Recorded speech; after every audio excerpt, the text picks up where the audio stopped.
Halo Bapak Ibu, kembali lagi dengan saya Alif. Kali ini saya akan menjelaskan tips untuk menentukan titik impas perusahaan atau break even point. Apa itu titik impas atau break even point? Titik impas atau break even point adalah di mana penjualan dan beban nilainya sama atau tidak menghasilkan laba atau rugi. Karena kita untuk menentukan titik impas berapa untuk bisa menanggulangi biaya-biaya yang lain. Dari keuntungan ini, Bapak Ibu bisa mendapat yang namanya menganalisa biaya tetap dan variabel, dan memudahkan untuk membuat target penjualan, serta menganalisa keuntungan perusahaan dan menekan atau mengestimasi biaya masa depan atau biaya tetap maupun biaya variabel yang akan datang. Oke, selanjutnya bagaimana cara untuk membuat titik impas di perusahaan? Oke, yang harus dipersiapkan pertama adalah menentukan biaya variabel dan fixed cost. Nah, maksudnya ini adalah Bapak Ibu harus membreakdown mana yang masuk variabel, mana yang masuk fixed cost. Oke, nggak jauh dulu. Saya jelaskan, fixed cost ini adalah biaya tetap yang biasanya nilainya tetap atau per bulannya sering keluar dan tidak berhubungan langsung dengan omset. Jika biaya variabel, yaitu biaya yang sifatnya tidak tetap, yang setiap bulannya dia kadang ada, kadang nggak ada, atau nilainya naik turun, dan biasanya berkesinambungan langsung dengan namanya omset. Ya, itu ya perbedaan antara biaya tetap dan biaya variabel. Selain itu, ketika ini mau diproyeksikan, maka kita perlu yang namanya mengestimasikan biaya variabel sama biaya fixed cost. Ini untuk mengestimasikan untuk biaya masa depan. Atau kita perlu yang namanya memasukkan nilai real atas bulan-bulan sebelumnya. Untuk acuan kita membuat BEP, apakah kita mau BEP berapa? Kalau mau BEP berapa, maka kita harus melakukan proyeksi. Tapi kalau kita menilai apakah kita kemarin udah BEP bulan lalu, maka kita melihat dari data yang kemarin. Setelah itu, kita perlu namanya melakukan breakdown per akun, dibuat semacam jenis akuntansi per akun, COA itu ya. Jadi misalnya bayar gaji orang, maka masuk biaya gaji, beli alat tulis kantor, beli kertas, pensil, dan lain-lain, itu masuk biaya alat tulis kantor gitu. Selanjutnya, ketika udah membreakdown transaksi dan dimasukkan ke masing-masing COA atau per akunnya akuntansi, maka sajikan dalam bentuk laporan keuangan seperti laba rugi, supaya memudahkan Bapak Ibu untuk menganalisa mana variabel dan mana yang fixed cost. Kita lanjut langsung, yaitu masuk ke materi kertas kerja pembuatan titik impas perusahaan. Oke. Di sini saya membuat semacam kertas kerja titik impas perusahaan. Pertama, dengan biaya yang sudah saya dapat di sini, saya jelaskan mana yang variabel dan mana yang fixed cost. Ketika saya menemukan mana yang variabel dan fixed cost, maka saya buat analisa besar mana variabel sama fixed cost. Mungkin di perusahaan Bapak Ibu, biaya entertain ini termasuk biaya yang fixed cost, karena selalu setiap bulan ada terus dan nominalnya biasanya mirip-mirip gitu.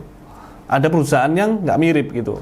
Oke, selanjutnya misalnya kalau biaya gaji jelas ya, biaya gaji ini seringkali kita maksudnya fixed cost. BPJS maupun konsumsi atau THR itu biasanya pasti fixed cost itu. Apakah masuk variabel di perusahaan Bapak Ibu? Nah, itu kembali lagi ya. Dengan penjelasan yang sudah saya jelaskan terkait dengan kapan biaya ini dikategorikan fixed cost dan kapan biaya ini dimasukkan ke variable cost. Seperti listrik. Sini, listrik, air, PDAM, telekomunikasi. Dia udah masuk ke masing-masing breakdown fixed cost, variable cost. Pak, kenapa telekomunikasi kok masuk variable cost? Karena di era yang sekarang, telepon pesawat jarang sekali untuk digunakan. Sekarang modelnya adalah dipakai yang handphone. Jadi mainnya pulsa itu. Pulsa ini menentukan berapa customer yang biasanya kita sering call atau supplier yang sering kita call. Nah, maka dari itu kita nggak bisa menentukan namanya itu fixed cost tapi variable cost. Karena menunjang namanya customer relationship. Jadi berhubungan sekali dengan namanya omset. Lanjut, biaya perbaikan. Biaya perbaikan di sini ada inventaris kendaraan bangunan. Ini saya masukkan semua ke variable cost. Karena apa? Dari biaya perbaikan kita bisa lihat perbaikan ini sifatnya tentatif. Kadang servis, kadang nggak terlalu signifikan nilainya, sehingga kita masukkannya ke variable cost. Tetapi di perusahaan manufaktur seringkali bisa dimasukkan ke kategori fixed cost. Karena apa? Pakai mesin produksi, selalu ada namanya pemeliharaan atau maintenance setiap bulannya. Nah, akhirnya mau nggak mau kita harus perbaikan alat produksi itu dimasukkan ke dalam fixed cost karena berhubungan langsung dengan produksi, berhubungan dengan omset juga. Berapa banyak keluarnya produksi menjadi juga omset. Makanya itu biaya perbaikan produksi atau maintenance di produksi kita masuknya ke fixed cost. Di sini kita perlu tahu Bapak Ibu masuk ke kategori mana untuk akun-akun yang udah saya jelaskan. Oke, saya langsung masuk ke perhitungan. Ini saya jumlah dulu ya Bapak Ibu yang variable cost. Oke, variable cost di sini saya mendapat nilai Rp20.990. Ternyata variable kita 20 juta nih. Dari jumlah beban operasional 52.500.000, total dari semua variable sama fixed cost itu 52.500. Sedangkan variabelnya saja 20 juta sekian. Coba kita hitung selisih dari fixed cost-nya. Fixed cost-nya itu adalah Rp31.520.000.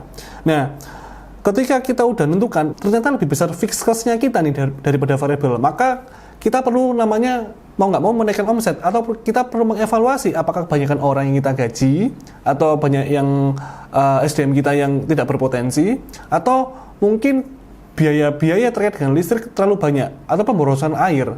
Nah, kita perlu evaluasi yang itu, karena fixed cost kita lebih tinggi. Jika terbalik, variabelnya yang lebih tinggi, tapi fixed cost-nya lebih rendah, maka kita perlu tahu program-program untuk menaikkan omset, kita perlu evaluasi. Kenapa yang berkaitan dengan omset malah turun? Nah, seperti itu. Makanya di sini kita perlu membreakdown, oh ternyata fixed cost kita lebih rendah, oh ternyata variabel kita lebih rendah. Nah, kita perlu evaluasi, fixed cost ini berhubungan dengan apa?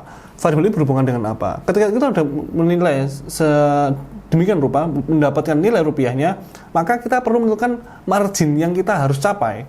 Berarti margin kita untuk mencapai jumlah beban operasional 52.500.000, kita perlu membuat laba kotor juga 52.500 untuk menentukan titik impasnya. Maka di sini saya asumsikan untuk 300 juta, karena ini perusahaan distributor ya. Saya asumsikan perusahaan distributor. 300 juta ini dengan HPP 247, dia menghasilkan laba kotor 52.500.000. Ternyata itu tidak untung tidak rugi. Untuk mencapai 52.500.000, maka kita punya omset berapa dulu? Saya asumsikan di sini adalah perusahaan distributor. Dan distributor rata-rata margin kotornya antara 15-20% untuk mencapai itu. Sehingga keluar 52.500.000. Akhirnya titik impasnya 0, nggak untung nggak rugi dengan omset yang kita punya. Karena laba kotornya kita bisa mencakup hanya 52.500.000 saja. Dari sini Bapak Ibu bisa menaikkan omset nih dengan angka sekian. Ternyata target kita nggak 300 juta. Mungkin bisa jadi 600 juta, bisa jadi 800 juta, atau mungkin bisa MM-an. Nah, itu tergantung dari mekanisme strategi untuk menentukan strategi penjualan di perusahaan Bapak Ibu. Tapi case-nya ingat, jangan lupa variable sama fixed cost ini lebih besar yang mana. Ketika variable lebih besar, maka kita perlu namanya untuk melakukan evaluasi penjualannya kita. Maupun yang fixed cost, perlu mengevaluasi internal perusahaan kita. Sementara itu dari saya, jadi jangan lupa rumusannya simple. Kalau kita ingin tahu variable berapa, fixed cost-nya berapa, berbanding lurus dengan penjualan, kita bisa tahu di situ mana yang perlu kita evaluasi dari tiga itu, mana yang kita perlu kurangi antara fixed cost, variable cost, atau kita perlu tambah di penjualannya. Semoga bermanfaat kali ini videonya. Sampai jumpa di video berikutnya. Terima kasih.